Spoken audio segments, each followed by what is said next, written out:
Hi, ಎಲ್ರಿಗೂ ನಮಸ್ಕಾರ. Welcome ಮಾಡ್ಕೊಳ್ತಾ ಇದ್ದೀನಿ ವೀನಸ್ 71 ಚಾನಲ್ಗೆ. ಹಾಗಿದ್ರೆ ಫ್ರೆಂಡ್ಸ್, ಇವತ್ತಿನ ದಿನ ನೋಡೋಣ. ಈ ಒಂದು ಟ್ಯಾರೋ ರೀಡಿಂಗ್ ಅಲ್ಲಿ ವೃಷಭ ರಾಶಿಯವರಿಗೆ ನೆಕ್ಸ್ಟ್ 48 ಅವರ್ಸ್ ಅವರು ಏನೆಲ್ಲ ಚಾಲೆಂಜಸ್ ಅನ್ನ ಫೇಸ್ ಮಾಡ್ತಾರೆ, ಯಾವ ವಿಷಯದಲ್ಲಿ ಫೇಸ್ ಮಾಡ್ತಾರೆ, ಅವರ ಒಂದು ಮನಸ್ಸಿನಲ್ಲಿ ಏನ್ ನಡೀತಾ ಇದೆ ಅಂತ ಹೇಳಿ, ಹಾಗೆ ಅವರಿಗೆ ಯೂನಿವರ್ಸ್ ಗೈಡ್ ಏನ್ ಮಾಡುತ್ತೆ ಅಂತ ಕೂಡ ನಾವು ಚೆಕ್ ಮಾಡೋಣ. ಓಕೆ, ಈ ಒಂದು ರೀಡಿಂಗ್ ಅನ್ನ ಸಿಂಗಲ್, ಮ್ಯಾರಿಡ್, ಅನ್ಮ್ಯಾರಿಡ್ ಮತ್ತೆ ಫಸ್ಟ್ ಸೆಕೆಂಡ್ ಮ್ಯಾರೇಜ್ ಯಾರಾದ್ರೂ ನೋಡ್ಬೋದು. ಹಾಗೆ ರೀಡಿಂಗಿಗೆ ಇನ್ನು ನೀವು ಅಲೈನ್ ಆಗಿಲ್ಲ ಅಂತಂದ್ರೆ, ಕನೆಕ್ಟ್ ಆಗಿಲ್ಲ ಅಂತಂದ್ರೆ ಒಂದ್ಸಾರಿ ಚಾನಲ್ಗೆ ಸಬ್ಸ್ಕ್ರೈಬ್ ಮಾಡ್ಕೊಳ್ಳಿ. ನೀವು ಖಂಡಿತ ನಿಮ್ಗೆ ಅಕ್ಯುರೇಟ್ ಆದಂತ ರೀಡಿಂಗ್ ಬರುತ್ತೆ ಅಂತ ನಾನು ಹೇಳ್ಬಹುದು. ಹಾಗಿದ್ರೆ ನೋಡೋಣ, ಇವತ್ತಿನ ದಿನ ವೃಷಭ ರಾಶಿಯವರಿಗೆ ನೆಕ್ಸ್ಟ್ 48 ಅವರ್ಸ್ಗೆ ಏನೆಲ್ಲ ಒಂದು ಮೆಸೇಜಸ್ ಬರ್ತಾ ಇದೆ ಅಂತ ಹೇಳಿ. ನಾನಿಲ್ಲಿ ನೋಡ್ತಾ ಇರುವಂತ ಪ್ರಕಾರ ರಿಲೇಶನ್ಶಿಪ್ ಅಲ್ಲಿ ಏನೋ ಒಂದು ನಿಮ್ಗೆ ಡಿಸಪಾಯಿಂಟ್ಮೆಂಟ್ ಆಗಿರುವಂತದ್ದು ನನಗೆ ಬರ್ತಾ ಇದೆ. ಸ್ವಲ್ಪ ಯಾಕೋ ಮನಸ್ಸಲ್ಲಿ ತುಂಬಾನೇ ನೊಂದ್ಕೊಳ್ತಾ ಇದ್ದೀರಾ. ಏನೂ ಬೇಡ, ಎಲ್ಲಾನು ಬಿಟ್ಟು ಎಲ್ಲಾದ್ರೂ ಹೋಗ್ಬೇಕು ಅನ್ನೋಂತ ಮನೋಭಾವನೆ ನಿಮ್ಮಲ್ಲಿ ಬಂದ್ಬಿಟ್ಟಿದೆ. ಯಾರೋ ಏನೋ ನಿಮ್ಗೆ ಹರ್ಟ್ ಮಾಡಿರ್ಬೋದು, ಯಾರೋ ಏನೋ ಅಂದಿರ್ಬೋದು, ಅದನ್ನ ತಲೆಯಲ್ಲಿ ಇಟ್ಕೊಂಡು ತುಂಬಾನೇ ವಿಚಾರ ಮಾಡ್ತಾ ಇದ್ದೀರಾ. ಯಾರ ಕಡೆನೂ ನೋಡಬಾರ್ದು ಅನ್ನುವಂತ ಒಂದು ಮನಸ್ಥಿತಿಗೆ ಬಂದ್ಬಿಟ್ಟಿದ್ದೀರಾ. ಈ ಒಂದು ರೀಡಿಂಗ್ ನಿಮ್ಗೆ ನೆಕ್ಸ್ಟ್ 48 ಅವರ್ಸ್ಗೆ ಬರ್ತಾ ಇರುವಂತದ್ದು, ನಿಮ್ಮ ಎನರ್ಜಿಯನ್ನ ನಾನು ಹೇಳ್ತಾ ಇರುವಂತದ್ದು. ತುಂಬಾ ಎಮೋಷನಲ್ ಆಗಿ ಥಿಂಕ್ ಮಾಡ್ತಾ ಇದ್ದೀರಾ, ತುಂಬಾ ಡಿಪ್ರೆಸ್ಡ್ ಇದ್ದೀರಾ,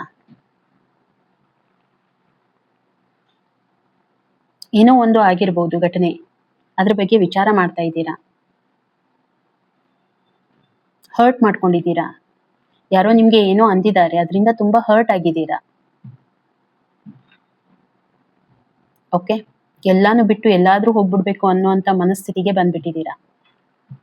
ಹಾಗಿದ್ರೆ ಯೂನಿವರ್ಸ್ ನಿಮ್ಗೆ ಏನ್ ಗೈಡ್ ಮಾಡುತ್ತೆ ಅಂತ ಹೇಳಿ ನೋಡೋಣ. ವಿಚಾರಗಳು ತುಂಬಾನೇ ಬರ್ತಾ ಇವೆ ನಿಮ್ ತಲೆಯಲ್ಲಿ, ಬಟ್ ನೋಡಿ, ನೀವು ಎಷ್ಟು ಪಾಸಿಟಿವ್ ಆಗಿರ್ತೀರಾ. ಯಾಕಂತಂದ್ರೆ ಕೆಲವೊಂದ್ ಸಾರಿ ಎಲ್ಲಾ ಸಮಯನೂ ನಮ್ಮಂತೆ ಇರ್ಬೇಕು ಅಂತ ಇರೋದಿಲ್ಲ. ಹಾಗಾಗಿ ನಾವು ಅದನ್ನ ಸ್ವಲ್ಪ ಯಾಕೋ ಓವರ್ ಆಗಿ ತಗೋತೀವಿ.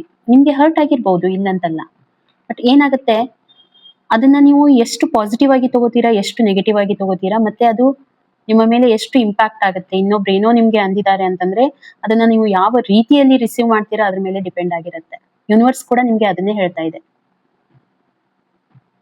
ವಿಚಾರಗಳನ್ನ, ಹೊಸ ಹೊಸ ವಿಚಾರಗಳನ್ನ ಮಾಡಿ, ಯಾವ ರೀತಿ ಅಂತಂದ್ರೆ ಇನ್ನು ಮುಂದೆ ಏನ್ ಮಾಡ್ಬೇಕು ಅಂತ ವಿಚಾರ ಮಾಡಿ ಹೊರತು ನೀವು ಹಿಂದೆ ಆಗಿದ್ರ ಬಗ್ಗೆ ಯಾಕೆ ವಿಚಾರ ಮಾಡ್ತೀರಾ. ಲೈಫ್ ಎಷ್ಟು ಬ್ಯೂಟಿಫುಲ್ ಆಗಿದೆ. ಸೊ ಅದು ಮುಂದೆ ಆಗ್ಬೇಕಾಗಿರೋದ್ರ ಬಗ್ಗೆ, ಅಥವಾ ಪ್ರೆಸೆಂಟ್ ಮೂಮೆಂಟ್ ಯಾವ ರೀತಿ ನಾವು ಬದುಕಬೇಕು ಅನ್ನೋದ್ರ ಬಗ್ಗೆ ನಾವು ಥಿಂಕ್ ಮಾಡ್ಬೇಕಲ್ವಾ. ಇಲ್ಲಿ ನನಗೆ ಕ್ಲಿಯರ್ ಆಗಿ ಕಾಣ್ತಾ ಇದೆ, ವಿಚಾರ ತುಂಬಾನೇ ನಿಮ್ಗೆ ಬರುತ್ತೆ, ಇಲ್ಲಂತಲ್ಲ, ಬಟ್ ಒಳ್ಳೇದನ್ನ ವಿಚಾರ ಮಾಡಿ. ಈ ರೀತಿ ಬಿಡ್ಬೇಕು, ಬಿಟ್ಟು ಹೋಗ್ಬೇಕು ಆಗತ್ತೆ. ಎಲ್ಲ ದಿನನೂ ನಮ್ಮಂತೆ ಇರೋದಿಲ್ಲ. ತಿಂಗಳಲ್ಲಿ ಒಂದು 4 ರಿಂದ 5 ದಿನ ನಮ್ಮ ಕೈಯಲ್ಲಿ ಇರೋದಿಲ್ಲ. ಸೊ ಎಲ್ಲ ಮೂಮೆಂಟ್ ಅಲ್ಲಿ ನಾವು ಹ್ಯಾಪಿ ಆಗಿರ್ತೀವಿ ಅಂತ ಹೇಳ್ಕೊಳಕ್ ಆಗೋದಿಲ್ಲ. ಹಾಗಾಗಿ ನಾನಿಲ್ಲಿ ಹೇಳ್ತಾ ಇರುವಂತದ್ದು, ಯೂನಿವರ್ಸ್ ಏನ್ ಹೇಳ್ತಾ ಇದೆ ಅಂತಂದ್ರೆ, ವಿಚಾರ ಏನೋ ಮಾಡ್ತಾ ಇದ್ದೀರಾ, ಒಳ್ಳೇದನ್ನ ವಿಚಾರ ಮಾಡಿ, ಪಾಸಿಟಿವ್ ಆಗಿ ವಿಚಾರ ಮಾಡಿ, ಏನ್ ಮಾಡಿದ್ರು ಕೂಡ. ಓಕೆ, ಖಂಡಿತ ಇದಕ್ಕೆ ನಿಮ್ಗೆ ಸೊಲ್ಯೂಷನ್ ಸಿಕ್ಕೇ ಸಿಗುತ್ತೆ. ಮತ್ತೆ ನೋಡಿ, ಇದು ಎನರ್ಜಿ ನೆಕ್ಸ್ಟ್ ನಿಮ್ಗೆ 48 ಅವರ್ಸ್ಗೆ ಮಾತ್ರ ಇರುವಂತದ್ದು. ಅಷ್ಟೇನು ನೀವು ಡೀಪ್ ಆಗಿ ತಗೊಳ್ಳಿಕ್ಕೆ ಹೋಗ್ಬೇಡಿ, ಎಲ್ಲ ತಾನೇ ಕವರ್ ಆಗುತ್ತೆ.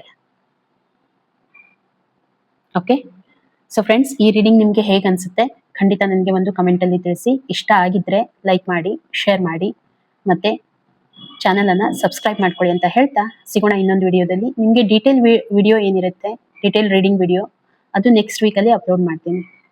ಸಿಗೋಣ ಇನ್ನೊಂದು ವಿಡಿಯೋದಲ್ಲಿ. ಅಲ್ಲಿವರೆಗೂ ಎಲ್ರಿಗೂ ಥ್ಯಾಂಕ್ ಯು.